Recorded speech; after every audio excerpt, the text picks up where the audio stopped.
Hello, I'm John Windsor-Cunningham. Shakespeare's comedy characters for experienced actors. Well, I'm not going to cover all of Shakespeare's comedy characters, but I'm going to cover two groups of them.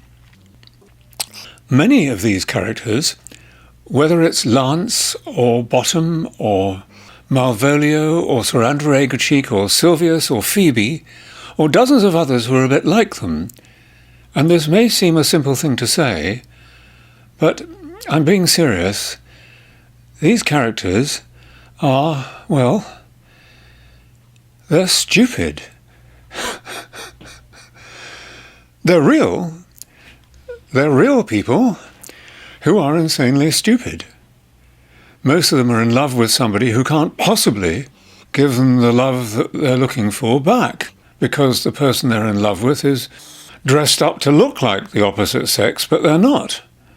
Or because the person they're in love with has been made by magic into a donkey. And the audience may feel sorry for the person who's in love, but the audience laughs because the love they're hoping for is ridiculous. And we have to find ridiculousness in ourselves in order to play these parts. So we have to ask ourselves this question. Come on. When were you last in love with a donkey? Three years ago, well, 3 years ago, I was coaching an actor. I won't say who, don't worry if you're listening. I never name people I've coached. It's one of the rules. Rather a good actor. And he was rehearsing the part of Malvolio. He hadn't had much time to prepare. And he was a bit nervous because he wasn't getting any laughs in rehearsal. And Malvolio is a character who thinks he just thinks he's cleverer than anybody else in the world. He's incredibly confident. Ridiculously confident. And this actor was making him pompous, but he was making him pompous in a way that was a little bit rude. And he was making him confident. But his confidence was a little bit unkind. And being rude and unkind just isn't very funny. Being ridiculously confident might be quite funny. And so we sat down, this actor and I said to him, and we should say this to ourselves, I think, isn't it true, just as a secret, we don't have to tell anyone else this, we don't have to admit to anyone else about this, but isn't it true that one tiny corner of ourselves, one tiny corner of our brains, one little cell of the femtomillions that exist, so it's not really us, but it's there in us. One tiny thought occurs to us occasionally that we might, whether you're a film star or whether you're a beginner, you have this thought very occasionally that you might be the best actor in the world. In the world. It's ridiculous. I mean, if you've seen John Malkovich on the stage, or Gene Wilder on the stage, or Gene Hackman on the stage, or two of those on film, then you know that they're doing things, Gene Hackman's monologue in French Connection 2, that hardly anyone else in the world could do. But sometimes we think we might be better than them. In our hearts, we might think that if given the right chance, if things went right for us, we might just be the best in the world. It's ridiculous, but we have that feeling in us. We have that wonderful, ridiculous, mad, insane arrogance. So we can play Malvolio. We can think we're the cleverest person in the world. And now moving on, Phoebe in As You Like It. Dear Phoebe, she thinks she is the most wonderful, beautiful person in the world. At least sometimes she does. She really is confident about herself. But I was working with an actress who was playing her, and she wasn't really getting laughs. People were disliking her slightly. as though she was being unkind when she turns a young shepherd away. She's not being unkind. She thinks she's being kind to even talk to him at all. And in ourselves, we all have a moment when we look in a mirror once a year. Once every 2 years, we look in a mirror and we think, my God. Just for a split second, we think we look wonderful. We think we look better than whoever you admire the looks of. That feeling is there. It's a tiny little feeling of incredible arrogance about our appearance. It's ridiculous. Of course it's ridiculous. I look quite gormless.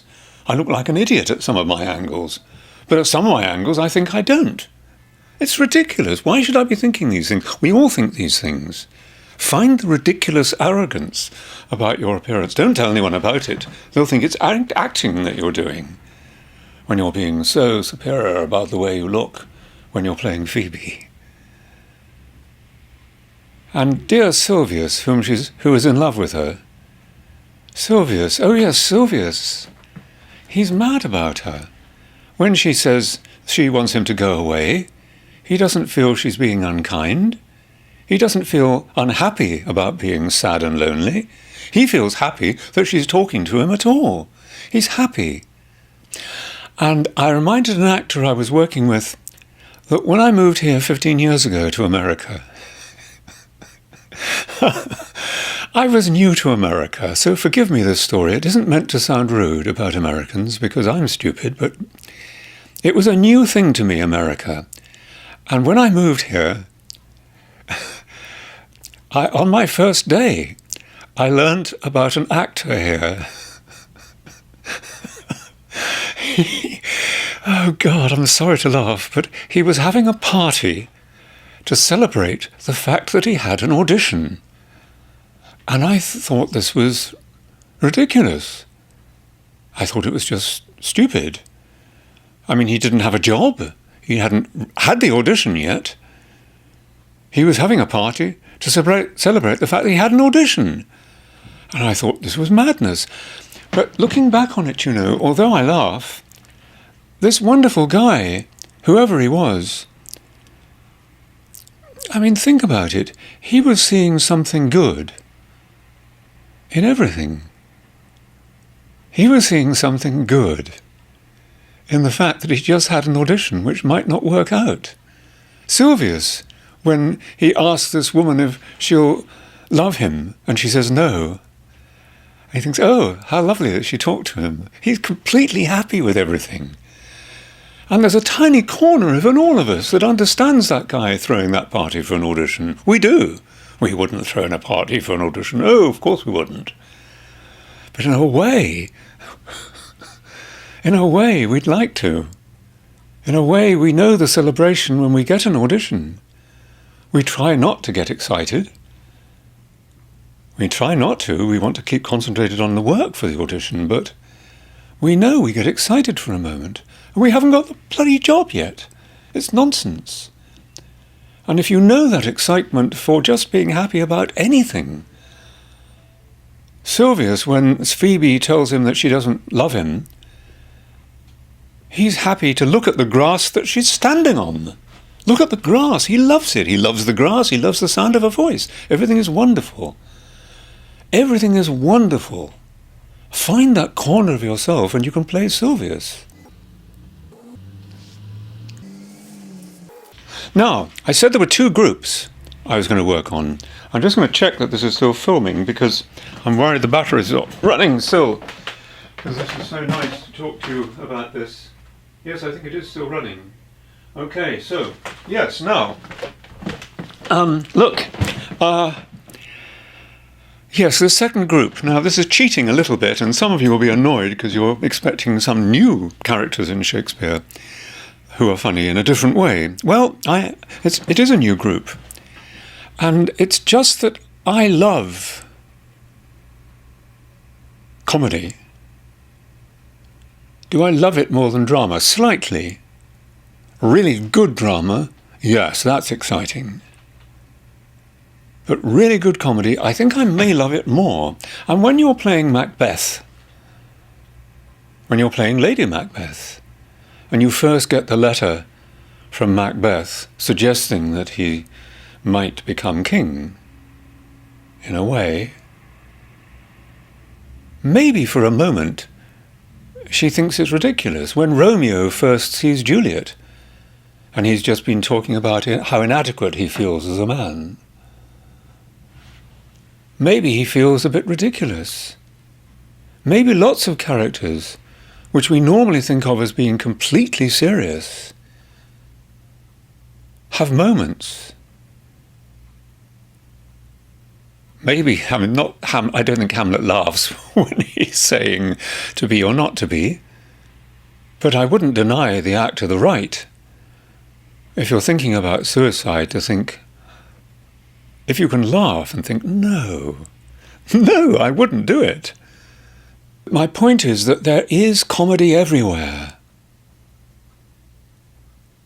It doesn't have to be the extremity of Bottom in Midsummer Night's Dream, who works out. Or no, a better example is Malvolio. Malvolio, who works out that a letter M written on a letter stands for Malvolio. And he thinks he's Einstein discovering that M equals mc squared, or whatever it is. He thinks he's the genius of the world. That M, Malvolio. Oh, God, I'm so brilliant. I am so brilliant. He feels that way, that he's brilliant. But in lots of characters, in serious roles, they have a moment of seeing that they are ridiculous, of laughing at themselves before they die. Can't Mark Antony, can't Caesar, can't Brutus, can't Coriolanus, can't Titus laugh once in their play? So that's the other group I'm suggesting we find comedy in. Thank you so much for watching.